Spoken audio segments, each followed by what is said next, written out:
Hello and welcome to Moth News Live. It is a very special day for us. Oscar, you weren't here, but for myself and Al, it's a big day.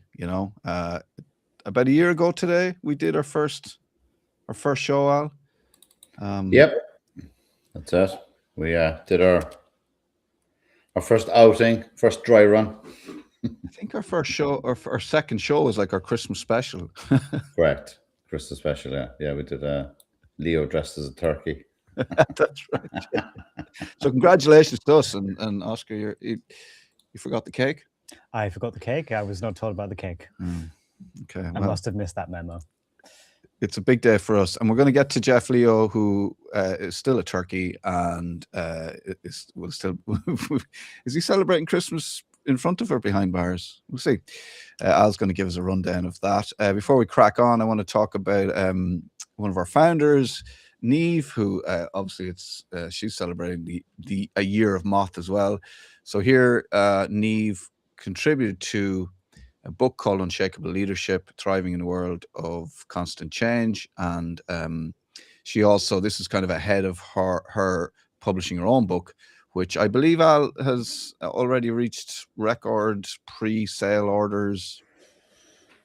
Yeah, so it's already hit I think top 2 or 3 categories for pre-orders on Amazon. So we went out on multiple different mediums, including LinkedIn, for pre-orders. And so very proud of Neve. She's absolutely killing it. So it's based on the kind of headline for Neve is thriving in a world of constant change. Self-trust and leadership dives into relationship leadership style that is task-driven. So it's well worth a read, And obviously she's got a massive amount of experience in. So have a look for that and pre-order if you can. Jump on that bandwagon. That's what I would recommend everybody to do. But yeah, I mean it's a big deal, and so here she's co-founder and chief purpose officer at Emergen AI. She is a unified data platform gaining attention across Wall Street and US federal agencies responsible for brand risk, strategy, ethics, and product fit. She balances leadership with raising 4 children. It's 5 children, including you, Al, though, yeah? 5 children, and she looks fucking amazing, right? So there you go. What's her secret, man? Married to me, come on. Stress-free marriage. Excellent. Well, look, from everybody here, stress promotes collagen creation. It's good. Stress is good. Anyway, congratulations, Neve. It's great news. Welcome to Moth News. Myself, Oscar, Al. Al is in New York, so thanks very much for joining us live from the stateside. Got a strong show today. 3 big stories to tell the story of Ireland in 2025. What's really happening in Ireland's sex education debate. A full timeline of the rise and fall of Jeffrey Leo, and it's been some 2025 for him. And the Moth News government report card for 2025. First, a couple of quick headlines that matter to you, the Moth audience. IPAS contracts under formal review. The Department of Integration has begun a formal review of large IPAS accommodation contracts after new data revealed that a small number of private operators earned more than 60 million in the last 2 years. Brafey House, anybody? TDs and community groups say that the system lacks transparency and accountability, and that this is what happens when the state outsources responsibility without oversight. This is not new to us, Al. We've been banging on about this since this very start. They're only catching up with us. People are, we're a year. We can say 1 year now, right? So we broke this 1 year ago where we said, look, there was tension created. I guess focusing on the people, right? So it's like, I don't want these people in my country. They're immigrants. They're not wanted here. They're illegal. But in the background, you had this vacuum of, prosperity that was like, creating multi-millionaires on the back of this. Like they were just like literally getting blank checks for hotels, and the knock-on effect of this went kind of somewhat undiscovered, which is it had a direct impact on the hospitality industry, right? Okay, in terms of tourism, because when people are trying to get access to accommodation or hotels, the price has gone up because there was a lot of hotels just decided to convert into centers because it was like, you know, a no-brainer. Minimum staff, minimum investment, didn't have to maintain the place. You had 100% capacity every night.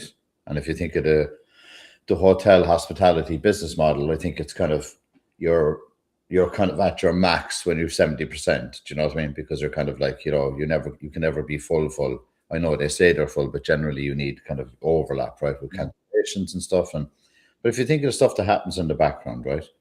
So if you're a hotelier, you know, when you rent out a room, the maintenance required to turn that room around is new sheets, housekeeping, clean, replenish, and you know there's an investment to get somebody back in there.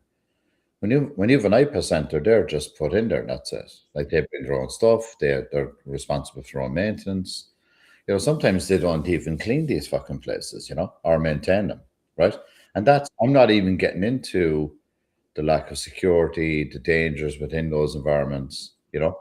So the reality is, in terms of bang for buck, I mean, firstly, you have to kind of consider who the heck made this decision that they would incentivize guys to do this from. I mean, it's not only commercial level; it's fucking usury rates, right? Like they're charging the max amount of money for shit accommodation. So there is no winners except those guys. Yeah, I mean, Oscar, you said before, like this should not be a for-profit. Yeah, it should not be a for-profit Business. industry. It's like you're meant to be helping people and you're just profiting off them. And these are people who, for the majority, in my opinion, are fleeing conflict, and you're just turning them into like. Yeah, you're creating an industry where people are like 60 million in a couple of years is like who makes you're in business. I've been in business for many years. Who makes 60 million in 2 years, and what kind of product would give that kind of return? I mean, it doesn't exist. Like we've created this. I think the really big problem there is we've just said that they're turning people into product. Like Yeah. how much value do you want to place on a human life? It's true, yeah. I mean, it's very similar to the profits being taken out of Ireland by a certain French company who operate private care homes. You know, big money, and they're just not staffing them properly, and they're not servicing them properly. And we're seeing a lot. Like it's a big, like this is the Magdalene laundries of the future. Do you know what I mean? This is a big issue. Court cases, lawsuits. You know, like we've really made a real proper mess for whatever government is running the country in the next 10 or 20 years. You see, yeah, and look, it's also the fundamental issues on it's the social impact as well, right? Because you've got not only is it creating, you know, hostility towards the people that are coming in, but it's also creating a vacuum in you know, towns are not the same. There's, you know, like Jeff Leo, using him as an example, like he just went into a town where he just broke every rule. Like it was like literally, I think one of the points is you cannot have a situation where a town has more than 5% in terms of shift of population, right? So you can't just set up an IPAS center in Tipperary, in Dundrum. They have a total population of just over 270, something like that. And he brought in an IPAS center that was going to equal the population. So straight away, without getting into any of the facets of the conversation, right? That's a fundamental breach. So he's changed to the entire ecosystem, right? Okay. In terms of he's just decided to put in a center. And that's not even getting into the conversation of it was in disrepair, the conditions were horrific. It was a place that shouldn't have been converted to an IPA center in the first place because it was a heritage building, you know, like this disdain everywhere. Because like imagine you're living in a town, it's like, oh, this hotelier has come in and sold you this, pitched you the story. This is going to be a fantastic golf club and beautiful manor house. And then all of a sudden it's full of a IPA center. I mean, like who thought that was a good idea, and who thought that that was not going to lead to like complete disdain and anger? Yeah, you know, like, yeah. I mean, because if we take Dundrum as an example, like first of all, the people who are protesting outside the gate, who are being tarred as right wing or, you know, anti-immigration or racist, were actually, and we've told this story before, when these young women and their children arrived at the IPAS center, they gave them the cleaning products to help them clean out the units that weren't cleaned in advance, that weren't prepared for them to move into. There was literally bed clothes with dust on top of them that needed to be cleaned. There was like whatever, there was just a thick dust that needs to be cleaned, and it was people like, I won't name names, but we know who they are, who were standing at the gates protesting against Jeff Leo, essentially, the people running the IPAS Centre and the government, who were being tarred as racist and right wing. They were the people who turned up with the cleaning products to help them clean their accommodation. So that was the whole spin as well. And then you look at the people of Dundrum who were told they were getting this. It had been an amazing, a source of employment, amazing source of pride, amazing source of, it was central to the village. The reason the village was there in the first place was Dundrum House, and he said, "Oh, we're going to bring it back to its former glory." And did he bring it back to its former glory? No, he turned it into an IPAS centre. So basically, he operates from a web. I think if you look at, like, I think Oscar's point is very valuable, right? Which is, you look at not-for-profit or NGOs or any of that conversation, right? So it's like that's one move. That's a debate, right? Should somebody be on this? That's the first. But if you look at the ancillary stuff, which is, there's no extra money being allocated to healthcare. We're dealing with people on here for over 12 months with stories. Is that girl that's trying to get her hip solved? The doctor from Florida said the surgeon from Florida said he'll do it for 300,000. Why isn't this being paid for? This girl doesn't have to have a hip replacement; it could be saved. Like, on the contradiction, like, you're talking millions and millions. Actually, like, Keith, I even think that figure is watered down. Like, I think it's even far bigger than that, because this has been going on under the radar as well to some degree, right? Okay, so I'd say if we actually put somebody on this and start getting some freedom of information, I think the figures are going to be stark, in terms of all of the ancillary stuff that's happening, right? Because we're not aware of even the under the radar stuff, right? But then you look at that, the education part, no investment going in there. So you've got, like, people profiting from this crisis, but the country itself is in crisis. We don't have enough houses for people. People can't afford to buy properties, but we can't seem to get construction companies incentivized enough to build enough houses that people can actually buy a house, affordable house. Like, so to me, it's extraordinary. Yeah, it's absolutely crazy. And, like, I mean, interesting, like, we're talking about, we're a year on air now, and it's now that the mainstream media are starting to report on this, and the government are starting to say, "Oh, the system lacks transparency and accountability," which we've been saying for a year. So thank you very much to mainstream media for. And Charlie Taylor called me a madman, and Ian Curran. They said, "This guy's a madman. He doesn't know what he's talking about." Yeah, he's a lovely guy. Yeah, lovely fella. Totally saying those guys as well. And then we've got the other story. We'll touch on this as well. The HSE has warned of severe staffing shortages, obviously, because it's winter. Record early winter overcrowding heading into Christmas. Oh, we're breaking records. It's almost like the Christmas #1. Every year we go, "Oh, I wonder what the numbers are for overcrowding this year." The Guinness Book of Records, man. We're hitting all of the Guinness Book of Records. We wait for the results to come out, and we're rubbing our hands with glee as we hear that it's record numbers, and we all shout yippee. Unions say conditions are already unsafe, while the HSE says contingency plans are now being developed. It's an annual story, but it's more and more serious, and it is serious, and I shouldn't laugh. Right, okay, we'll get back into the healthcare stuff as well in a while. Oscar, you've been digging into something we spoke about last week. What's really going on with Ireland's sex education reforms? What's been happening? So we're going to talk about sex, baby. Let's talk about sex, baby. Yeah. So come on, you got to put let's talk about sex, baby. Let's talk about you and me. Who's that? Yes, so that's the fun part of the episode. Jesus Christ, this is for an anniversary song. That's fucking terrible, Oscar. Well, was that or happy birthday? Okay, so Ireland I'm too sexy for my shirt. Will it be better? I want to sex you up. Yeah, this is the kind of vibe I was going for. I just don't have. We're going for D-Pole, guys. D-Pole, right? Okay. Let's bring it back into rail it back in. Alrighty. So Ireland is in one of the middle of its biggest education updates in decades, not in maths or science exams, but how young people are learning about themselves. So this is about how your children will learn about bodies, relationships, consent, identity, and the online world in which they live in. And if you go out and listen to the debate, you can kind of get the feeling that the country is at war with itself. It's parents versus teachers, it's church versus state, it's NGOs versus conservative groups, it's teenagers versus everybody else. But when you actually look closely in the story, it's not actually that kind of simple. And I'm going to try and break this down into 5 parts because that seemed like the logical way to go about it when I was looking at it. So we're going to first talk about the official story. So this is coming from the academic reports that were produced as a result of trying to get like a consultation across the Irish government and other NGOs and trying to get an idea of what does everybody want. So this is where everybody has pretty much agreed the updated SPHE and RSE curriculum is one of the most modern that Ireland has ever produced. It introduces lessons on consent, healthy relationships, digital behavior, and navigating online content. It was developed with input from more than 40 organizations. I know you're going to have something to say later about this. I mean, the 40 organizations having an input into this is a red flag for me. Yep. And on paper, the curriculum is comprehensive and evidence-based. However, when you look at it a bit more closely and read through how it is evident, the consultation aspect, the numbers don't seem to make sense to me. Al, I'm going to pitch to you here.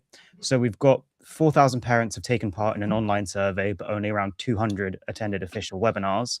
Say that again. Can you just say that for me and slow it down, because it takes me a while to catch up with these things and to get the figures right. So say that again. So we have 4,000 parents are taking part in an online survey. Only around 200 of those attended official webinars where they were actually able to speak rather than reporting back via email. So we can kind of assume, I think, their views cannot be assumed to represent parents as a whole. So what you're asking, Al, is 200 parents giving their feedback for a country the size of Ireland? Is that a good sample size of what the parents of Ireland want from their sex education? I'll give it, as you know, I'm a data guy, right? So I'll give you a data point to benchmark. So we haven't discussed this openly here before, but I have been working in, I can't speak to the organization under strict NDA, for 3 years, okay? And it was to construct a policy and guideline for creating a tool to address the battle against children's online addiction, where education has been forced in, in terms of inappropriate content, which essentially is a form of educating kids. Okay, it's giving them access to data, right? And we identified that a number of the tools are actually predatory business models, including some major social media platforms where it's a predatory, and you can see by the stuff that's happening with Roblox at the moment and other applications. We proved that, and we were able to publish a very enforceable Children's Act to protect kids. Okay, I'll just give you an idea of the frequency. Now, everybody did this on their own merit. Okay, we were voluntary. We were not paid for it, and it's mostly a combination of technologists, engineers, business people, and we did have some people that were directly involved in education.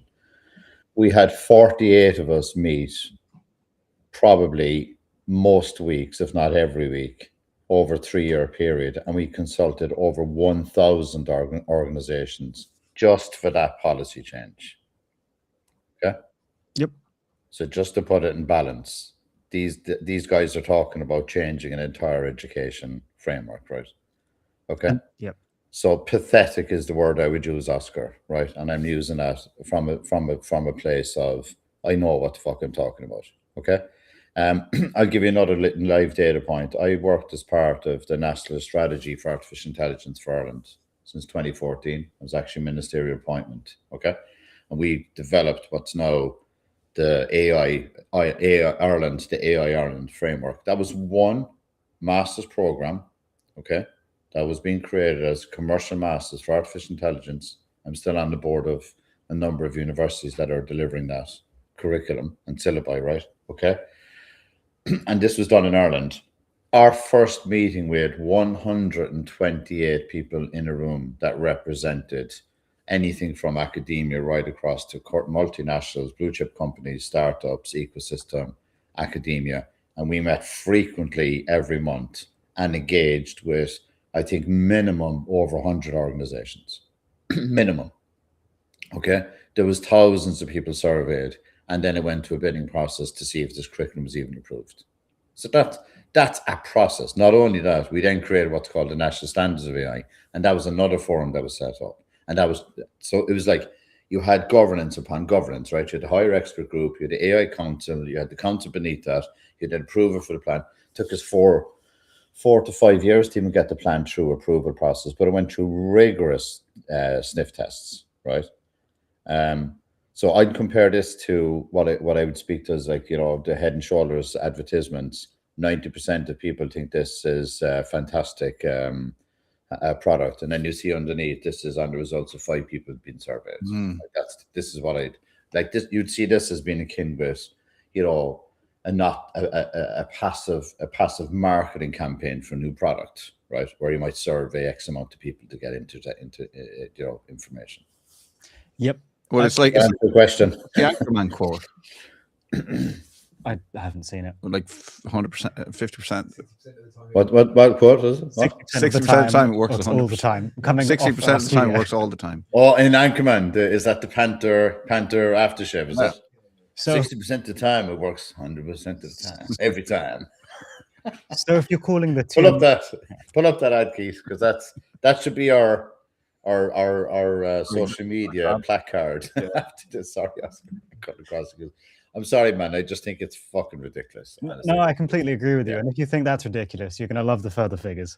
So when we look at it's only 4,000 parents take part in the survey, and then when we look at post-primary students, so who the students actually affected, it's only about 164 students are consulted, and only about 100 teachers are consulted. And these are the people that are directly affected by the curriculum, and also the people that are delivering the curriculum. So this imbalance is important. Let's just say that again. 164 students. 164 students in the whole country. Yep. So we're talking tens of thousands of children, of students. Yep. Yeah, roughly. 164. About 164, and then we've got teachers about 100 about again. 100. So again, these are people that are going to be educating. These are the people that are going to be educated, and when you're designing a curriculum around them, might be a good idea to consult them. However, that was not done. So this is bad. These numbers are bad. We can talk about more. There's more. How do you get buy-in though? Like, how do you get buy-in from an organization? It's the teachers that have to deliver this curriculum. Yep, Keith, that's a very valid point. It's the buy-in part. That's what I was trying to stress. You worded it far more elegantly than I, right? It's like we had to bring people into the group to get buy-in, because if you didn't get buy-in, the process was a complete benign process. It was an impotent because the universities wouldn't embrace it. Because people have to feel like they've been listened to, they've been heard, their opinion matters. Yep. Yeah. I completely but Keith, maybe I'm procrastinating, but the point I'm making is I'm drawing the comparison, and maybe I'm not doing a very good job of articulating. The comparison I'm drawing is that these guys do know how to do it. This is my point to you, right? Like the Irish network of politicians and education framework, they do know how to do this properly. Right. So what I'm saying is that this isn't accidental or this isn't unintentional. Like I was in a room where this was taught through. There's very experienced people in Ireland, very experienced people that can bridge education into implementation, change policies. Like they're smart fucking dudes. I worked with them, right? Okay, there's 2 or 3 organizations, SkillsNet would bridge stuff in, right? They know how to create a curriculum. They know how to amend it. They know how to bring it into process. They know how to get it adopted.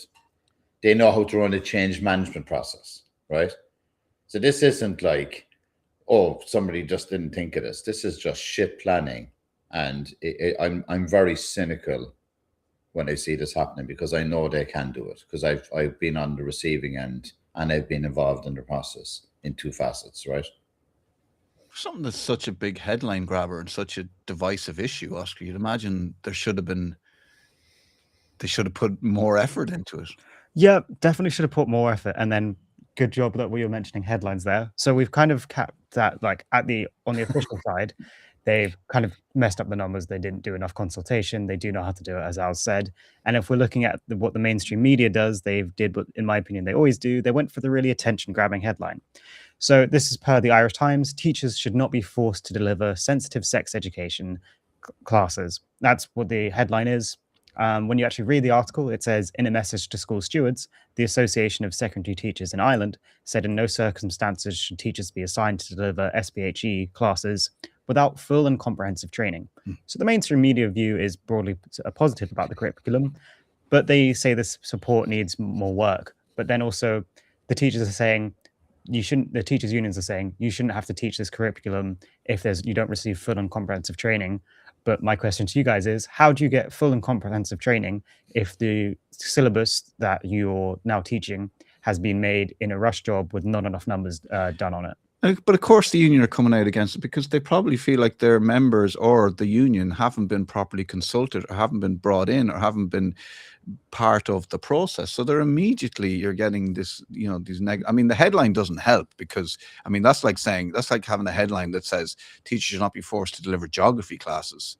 Do you know what I mean? Yeah. Like the curriculum is the curriculum. The most important thing here is that teachers should be consulted and trained properly in delivering a class. They need to, be it geography, be it history, be it is there not are we not being distracted from a different point though, maybe, which is probably more fundamental, which is there's no conversation about the actual curriculum in the syllabi. Yep. Right? That's what they're distracted from. They're not actually, good point. They're making it about the policy and the process and the procedure as opposed to actually the well-being of our children, right? It's like, have you actually stress tested this change to the education and syllabi and the curriculum to the point that people understand what exactly is going to be delivered? Yeah. Like that's what they're distracted from, right? So Are that's teachers able to explain what it is? Like we were trying to get teachers to do an interview. I mean, I'd imagine they'd be very reluctant because they'd probably putting themselves, you're putting their head above the parapet, or if they wanted to be honest about it. But are teachers able to explain exactly what it is? There seems to be a lot of, once again, we're left with this vacuum because there's not enough effort gone into it. There's not enough thought gone into it. There's not enough people being consulted. The teachers aren't being consulted. And we're left with this sort of like wishy-washy kind of, what is it? I mean, I think you have some facts on. But Keith, I'm near to completion. We probably even never discussed this, but I'm doing a master's in psychotherapy and relationship mentoring, right? Yeah. Okay. And I'm 50% through because I deferred to last year, but I'll be picking it up next year, right? And there's a researcher on Adler, Adler, which is he's got a very simple psychotherapy view of the world, which is if the teachers were trained and qualified to work with kids properly, we would not require psychologists or psychiatrists, right? And this is the fundamental part. When you think of this as a fundamental core focus of any society, parents entrust their children, including my own, to somebody for a very significant percentage of the day, right? Depending on where you are, it could be in Europe 8 a.m. to 3 p.m. or it could be 9 to 3:15 or 3:20. Okay, whatever it looks like. In Ireland, it could be a bit longer, right? Okay, but in reality, our kids or our children are in that room with that person or those individuals for that extended period of time, and nobody's actually looking at what are they actually saying to the kids in those few hours. What messaging are they pushing to the kids? How are they educating them? Are they equipped to educate them properly? Are they given the right tools? Has somebody looked at the syllabi and curriculum and said, yes, this is a proper structure of information that's been transferred to our children safely to ensure that they're protected? That's what we're being taken away from. Nobody's actually saying, what are the changes? And we need to understand exactly what they're up to. I mean, to be fair, they did publish the extended syllabus and then the corrections. But I think reading through that without like a strong academic background, even I was really struggling with getting into, okay, what are they changing? So they are publishing everything that they are changing, but they're not doing it in an accessible format. And then they're also not consulting people and being like, are you actually happy with this? Do you understand what we're changing it? Do you understand why we're changing it? Do you understand that there's evidence behind it? Do you trust that evidence? There isn't that consultation period. It's just, we're changing this. We've put out all these documents. These are the lesson plans. You can go through them. But there's not a lot of like. But that's the important point. It's information overload to confuse people. Where it's like there's a very simple data, evidence based right research. It solves all bullshit. we're changing this because we're basing this on evidence-based research. There's evidence that this is going to do this, this, and this. And here's your summary document. And if you wish to go into the rest of the documentation, here it is. I mean, even if I'm shipping a proposal, I have to create an executive summary, or somebody ring me and say, dude, I'm not reading those 200 fucking pages. What exactly are you doing? Give me a bullet. Yeah. Give me a graph. Yeah. Like, yeah. Why don't you create a diagram? This is what we're changing. This is why we're changing it. This is what it's going to result in. And our evidence-based research has demonstrated that out of 10 children, 90% of them have agreed, or 900 kids, or 10,000 kids, and their parents have agreed that this is a good idea. That's a process. But you were talking about the work you did with AI. If it had gone out to the parents across the country, look, in your town, in your county, there's going to be a meeting every Wednesday night. Are you available to give 2 hours to come in and help us with this process? It's going to take about 4 years. We'll follow the school term, so it's every Wednesday night while the schools are while school is on. We'll need you in here for a couple of hours, and we just want you to read through where we're at and updates and get your input. Like everybody.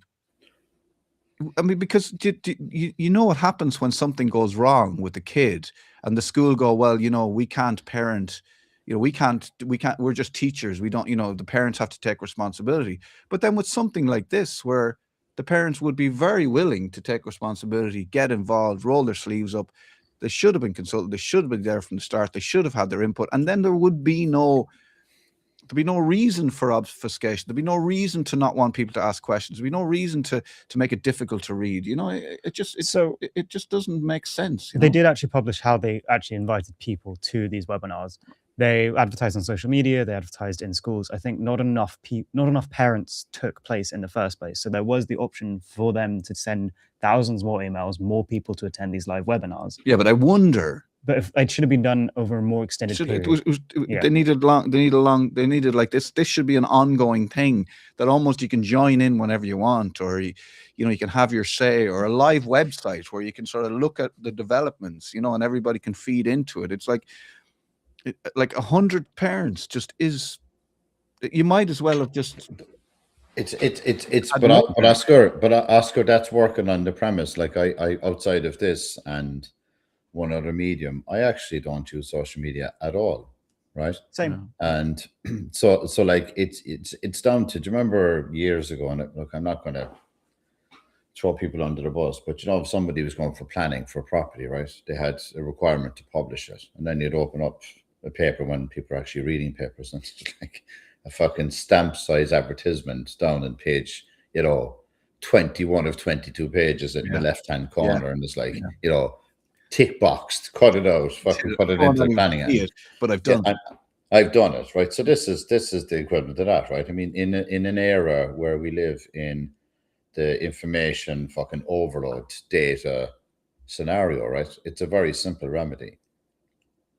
You inform parents of children that you're making a fundamental change to their curriculum, and here's what's happening, and that's it. And it's not like the burden of the onus is on the parents to make sure that they saw the social media post. The onus is on the people that are bringing in the change to make sure that everybody's informed. It's like that thing of like, oh, well, we asked them and it didn't turn up. Everybody, if you started this process with the teachers, right? You start with the teachers, you get them involved as part of their job, that this is part of their day, that they have to be involved in this, in developing this curriculum, right? Every teacher has to have a say, and then you get the teacher to talk to their class, or parent teacher nights, or bring the parents in, or like it's almost like their job. Every teacher or whatever has to recruit at least 5 parents per class, and do you know what I mean? Like it's got to be in the class from the school. It can't be this thing of or we put a post, as you say, like you put a post up on social media, and sure, look, I put a post up on a lamppost, because people are passed it on the way to the school, but you rip off the phone number, and everybody's driving, or one of those tag things. Remember, they used to pin them on the boards and Tesco or something. Yeah, but you rip off the tag. It says missing government. Children, rip off exactly. all the numbers. Missing cat. But if you look at the pattern, though, right, it's not coincidence that we're in just a very short conversation here. We've addressed what nurses are under pressure, teachers are under pressure. Like every facet of public sector at the moment, the employees must be absolutely tearing their hair out. I mean, like to be in a situation where you're unsupported, you're not listened to, you're dealing with minimum resources. They're not paid very well. They're not looked after very well. There isn't a huge amount of emphasis on people, being patient with somebody in healthcare versus teachers. I mean, I could only imagine the crap that they're putting up with on a daily basis from everything that's hitting them, right? And it's getting more and more challenging, not less. But if you sit down, I have 4 children, I'll give you an average. I've surveyed 4 of my children, right? So I can say 100% of my children will not become a nurse or a teacher. Yeah, of course. But the job is getting harder. There's less resources, and we're paying them less. And as you said, if we resourced our teachers and our nurses properly, how many problems would that solve down the line for our country? It's this. Oh God, I'm actually sick of listening to myself. So let's just recap points 1 and 2. So shut up, Keith. Kind of. So Kate, I think Department of Education is just calling. They're looking for a new teacher in. If they pay me properly. Are you interested? I'm interested if they resource me properly and pay me properly.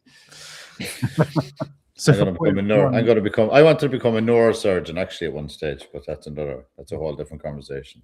So for point 1, the official reports don't have enough numbers. For point 2, teachers are underfunded, teachers aren't listened to, teachers aren't consulted, teachers are underpaid, nobody wants to work as a teacher.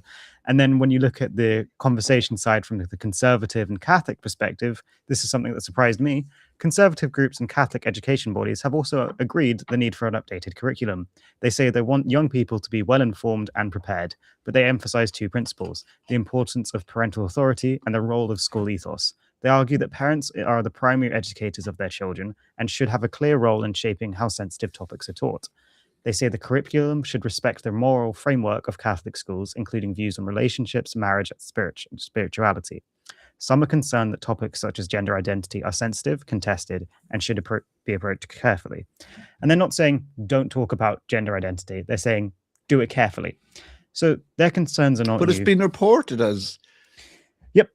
So it's reported when you get the fringe aspect of, I can't remember the guy's name, but we were talking about him last week, where he's saying, I don't want to refer to somebody as they, them pronouns. People then make, Enoch. Yeah. People then make the generalization like I did. Whereas okay, fine, Catholic bodies are not expressing, let's have teach about gender identity. Yeah, they still want any mention of gender identity at all in the classroom, which is not the case. No, which is when you look at their press releases, they're saying, no, we're happy to have this. We just think it should be done in a safe way. And honestly, yes, it should be. Because when you already, point 1 has said there's not enough data being gathered, so we can already assume it's not going to be the safest. The mainstream media isn't reporting on that. They're kind of going for the more diverse, explosive headlines. And the Catholic schools are saying, we think that parents should be more involved. And I have to agree. Parents should be more involved in teaching their kids about sex ed. But parents also should be in the conversation when the sex ed curriculum is being delivered. And then they weren't. So, absolutely. It's like, as a parent, if your child is learning history and they come home and they go, oh yeah, we've been learning about, the Nazis and Britain and all this kind of stuff.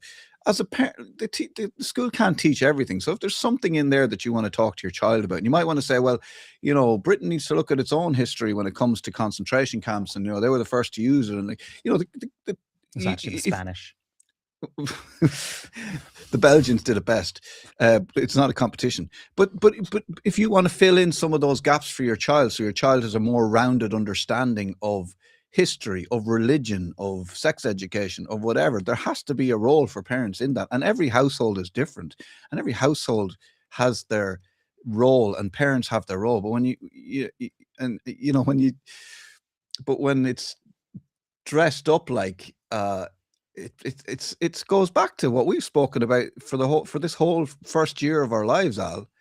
It's creating these divisive issues, these right, these left, these pro, these anti, and the thing is about the argument between these groups rather than the content and how we can do better around this, and actually what's been said.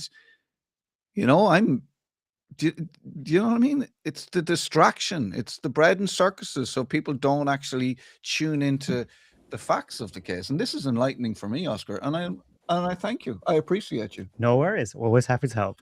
Al, how do you Al, feel? your mic, we lost your mic there for a second. I know you were trying to come in. Oh, there. sorry, you're back, sorry, you're yeah. back, Yeah, you're back. I know I was actually researching something for Oscar, but we'll cover it the next time. I was just going to give some statistics on the education framework of Ireland, how many times they've done this in terms of, you know, just bringing the change. That didn't work. Let's forget about that and move on. So it kind of feels like that, right? Yeah, let's do it once. Half-assed. What was it? Measure twice and cut once. The carpenter might say. You know? I don't think they even measured once, honestly. So to recap, then they didn't even measure once. I really don't. They just hacked away. It wasn't even wood. Fucking throw it in there. Let's see what happens. Yeah. So again, numbers are bad. Point 1, 2, not enough parents and teachers involved. Point 3, even the conservative side wants a better education system. So if we're talking about people not measuring twice and getting things wrong and hashing stuff up, when you have a state that is ineffective in delivering its promises and leaves people falling through the gaps of the state, naturally you have people who want to help them. Those people start charities, and this is the kind of good point. There was over 40 youth organizations, equality bodies, and sexual violence services seeing things differently. They argued that the updated curriculum was essential, and especially for preventing harm. Irish Second Level Students' Union says RSE is still inconsistent and that many students are not getting the lessons they need. The Dublin Rape Crisis Centre, which I really value, says there's a strong consent education and it should be a crucial part of preventing sexual violence, something that I'm very passionate about.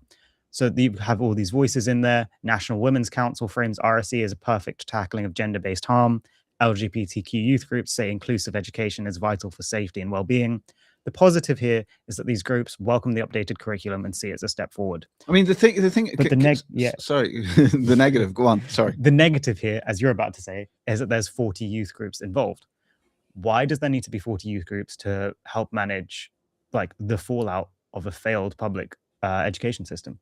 Over to you, Keith. Well, that's it. Like, why is there 40 youth groups? I mean, I know. See, and now I'm going back to what you were talking about, Al, where you consulted like 100 organizations, whatever. My issue is that why is there 40 groups?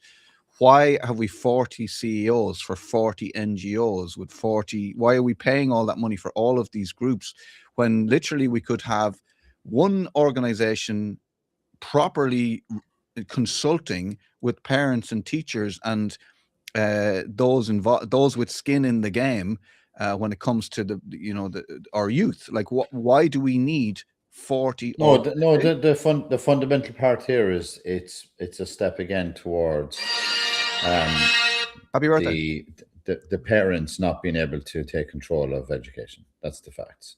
We have no idea as parents. They're not being involved. So not being consulted. You know? Go on. I wouldn't say parents should be taking control because not every parent is a teacher. It's kind of like you will want an opinion on how your child is educated, but you also have to hope that people who are teachers who have gone through the rigorous training, etc., gone through the training, maybe not rigorous. Some training. Haven't gone through that myself. You have to accept that you're trusting that person to deliver that education system. But should, again, parents have a better voice in this? Yes, they should have been consulted better. And but if they're not, and you have the education system seems to keep failing around this, so you're having, let's take Dublin Rape Crisis Centre as an example. They're a charity that said, we believe sexual violence is 100% eliminatable, as in, like, if there was better education around consent laws, etc., and also sex ed, there wouldn't be no need for them to exist, because nobody would be being but also that's an academic view of the world, because it is control, it is responsibility. They're your children. Like, until they're at an adult age, your job is to keep them safe and to protect them, right? And how could a teacher have better view of what a kid needs in terms of protecting them and keeping them safe, right? But it's the combination, surely, isn't it? But this is the problem here. The parents aren't being consulted at all. That's I agree with you. There isn't enough. There isn't enough consultation with parents. They don't feel involved. I think you just misspoke when you said parents want to control their education. They want to feel like they have some say and some control in what's being taught to their children, what's happening in the classroom. I think might be fair to say, Al.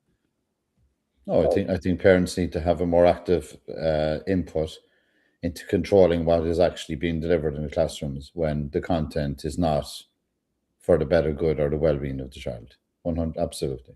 We've lost that connection with parenthood and child.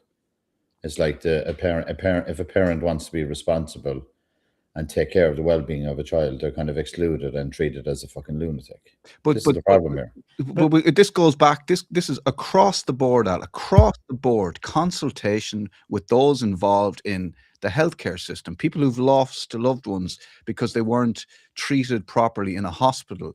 They're not being consulted. That, like, we've had families, like we're going to hear from Majella from Care Champions, and when they wanted to speak to the Taoiseach, when they wanted to speak to the Taoiseach about what happened to their loved ones during COVID, it was referred to by the Taoiseach at the time, and I think then Taoiseach could be the same person, but two separate politicians referred to families who wanted answers about what happened to the loved ones during COVID as a witch hunt. And it's the same. It's people, we do not consult with the general population, the parents, the loved ones. It's mind-boggling because it's a no-brainer for me. Bring the parents in. Bring the people who have loved ones in care homes who have had bad experience. Bring them in, get their stories, and fix it real quickly, real easily. I don't think quickly is the way to go about it. I think But a lot quicker than the way we're going, which is to hell in a handcart. Yeah, I think the argument here or the debate is we're working on the premise that the teachers are more qualified than parents to understand what is better for kids. That's not correct. Not through any fault of their own. They're not being equipped. They're not being equipped. Mind your mic there. Sorry. They're not being equipped with the actual needs. They're saying that they're under-equipped and they're understaffed. They don't have enough time as well to teach all these complex issues. So, like, as a basis. So if that's why the youth organizations exist. So if we recap points 1, numbers aren't good. Point 2, mainstream media is doing inflammatory headlines. Point 3, Catholic groups, even the conservative side, want to get involved, agree there's a need for a better system. Point 4, again, the teachers aren't equipped. NGOs are saying that they need to see better teaching in schools, but they're just not seeing it. And then we now look at point 5, which is like how we've kind of spoken to already. It's like how social media is shaping perceptions of RSE. Al, you said, like, you get the opinion of somebody who says, I'm going to homeschool my kid because I think it's better for them. They're going to be ostracized online. There's like whole like vines of Vine is a social media term. There's like TikToks. I remember Vines. We're not that old. Okay, so there's like TikToks of like, oh, I was homeschooled, so like I've got all these weird things about me. There's nothing wrong with homeschooling to an extent as long as you like socialize your child. Some can do it for like political beliefs or whatever. But the online conversation is just, and this 24-hour news cycle is just generating more conversation about all the different problems and all the different flip sides and sparking everybody off against each other when they're not actually looking at the curriculum, which there's some of it which is good. But youth workers and teachers are reporting that boys are particularly encountering highly polarized content online, including misogynistic material and commentary that questions consent education. So you're having kids who are maybe on Roblox, who are accessing media, which is making them question whether consent education is necessary, whether misogyny is actually a good thing. And I don't know about you guys, but like, I don't know how often you know what your kid looks at online. But if you're having a child who's going out there, maybe who's homeschooled, and he's immediately introduced to a far right, not into a misogynistic influencer or something. I think we're tying two very dangerous things together there, Oscar. I think it's a deeper conversation around the online offline paradox, right? In terms of content, I think the two are not intersected, and I know plenty of people that would say I'm advocates for both because my children have gone through both processes, and they're equally. It's down to the people, it's down to the parents, it's down to the support of the curriculum, right? So I think that's a whole different deep dive in relation to there's it's kind of stereotyping or labeling, right? Which I'm not a fan of, where you've two individuals that could go through different processes and end up in the same destination depending on what supports they've had throughout that process. So yeah, Yeah. I don't think that's. I mean, I think the conversation up to this point has been really, really helpful, Oscar. I think then we're getting into a very narrow. It's a cul-de-sac, yeah. Yeah, but also because every household's different. Your experience in school is different. How you engage online comes from your peers and your parents, and how trusted you are, what kind of conversations you're having at home, and then how, like, somebody could look at something, say misogynistic material, a young man could look at and immediately go, well, that's a load of bunkum, whereas another one could be like it's that's my point, is that the online it's like going down the road and someone saying, here, do you want to try this thing that's wrapped up in a piece of paper, and you just inject it into your arm, and like most kids would say, will you go and take a run and jump for yourself, whereas somebody who wants to make a friend because of their circumstances might go for it, so, but that's your point. But and if we don't have the investment in the teachers, the consultation with the parents, and make that rigorous, and we've all these different groups trying to fill these different gaps, and then voicing it in an online sphere, it just turns into some people are falling through gaps. Yeah. Hopefully not too many. Yeah. So to conclude, the curriculum is possibly strong. The delivery is definitely uneven. The conversation around the entire stuff is extremely loud. But there's one group that's still left without representation, without a voice, and that's the students themselves. So we need to hear from the students, and we need to hear what they actually want, and we need to hear how they want to better themselves. Yeah, totally. Yeah. I mean, like, for me, 164 students, is it? Yep. 128 teachers and 100 parents. Yeah, about those numbers. So here's a point, right? Yep. So let's look at the parents, and they're saying, well, only 100 was it 128? So it was 200 were live. 200 were live interviewed. 4,000 were received like email consultations. Yeah. So how many teachers? About 100. Yeah. So they can literally ask teachers to have an input into this as part of their job, right? They could. They could say to teachers, we need, a part of your job is to have an input on this, right? Somehow they've only managed to get 100 teachers to input on this, right? Teachers going into schools every day, spending most of the day in school with the Department of Education. They work for the Department of Education, right? But these teachers are already overworked as well. No, but hang on a second. I get that. But I'm saying these teachers are there, they're available. They're still only getting about 100 of them to get involved. And yet they're going, oh, we couldn't get the parents because we put out a thing on social media and we only got 200 involved. But they couldn't get teachers who are actually coming into their buildings every day and actually work for you involved.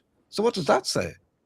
I think some would speak to the aspect of, like, if you go to one of these meetings, you have an outside point of view, you're worried about becoming a pariah.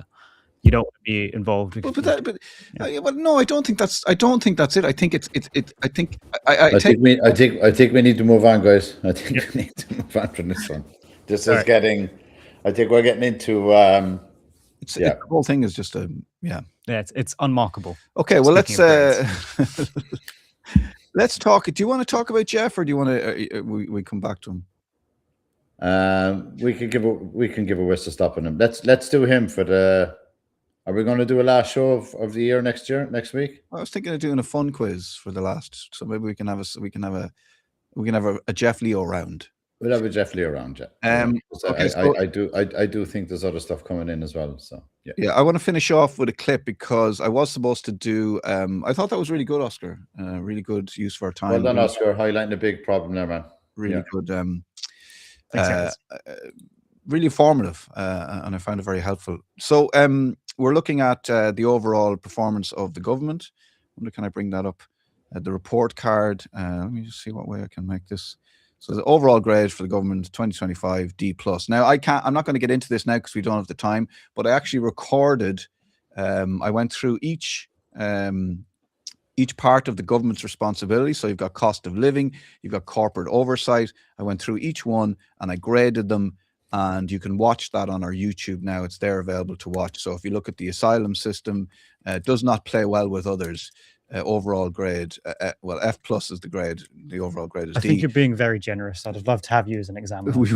Look, it was a primary school. I was trying to treat the government like primary school kids, and I don't think it's helpful to give NGs and E's, you know what I mean? No grades and fails. So, an F plus is, I'm trying to be positive here. You at uni would have been amazing. So look I've gone through each facet of the government: corporate oversight, cost of living, housing.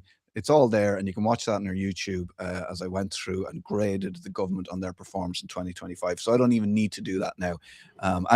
Guys, would you like to offer a grade for the government in 2025?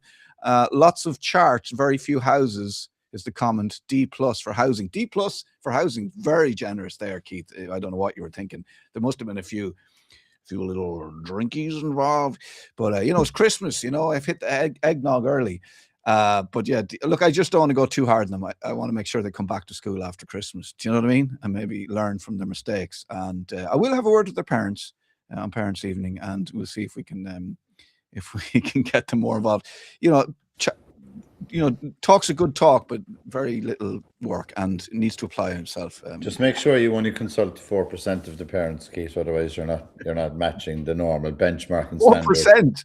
Al, is it even 4%? What's it even? It was like 0.004%. It was like, and the parent, those 200 that turned up, don't you?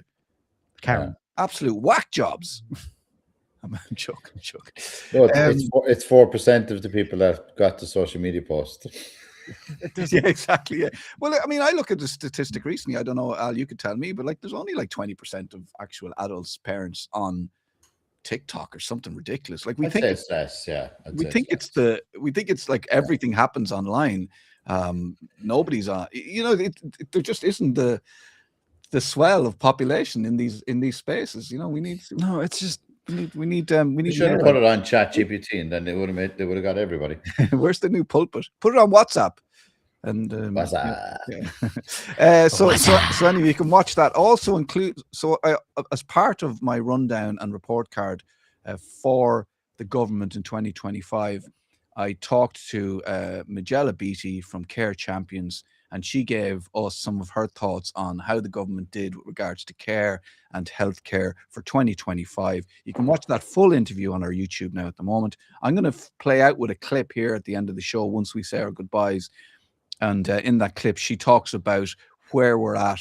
Was I too generous with my grade of whatever I gave them, D+, E-, F, whatever, it doesn't really matter. They've been really bad, basically, in 2025, and it actually didn't get any better. It actually got worse. But the worst thing about it, as you'll hear from Majella, is the thing where what the government do and what HIC would do is they appear on the television, they appear in the Dáil and go, yeah, we've learned an awful lot from COVID, and yeah, we learned a lot from what happened last year in the hospitals with the overcrowding and all that kind of stuff. And we've learned a lot, and we're implicating some of those learnings. And meanwhile, somebody like Majella, who's talking to families who have gone through trauma upon trauma upon trauma, they're not being listened to, they're not being consulted. People are dying in hospitals alone because, when there's a flu outbreak, the whole thing is shut down. People can't come in. There are still people dying in care homes and hospitals alone, as they did in COVID.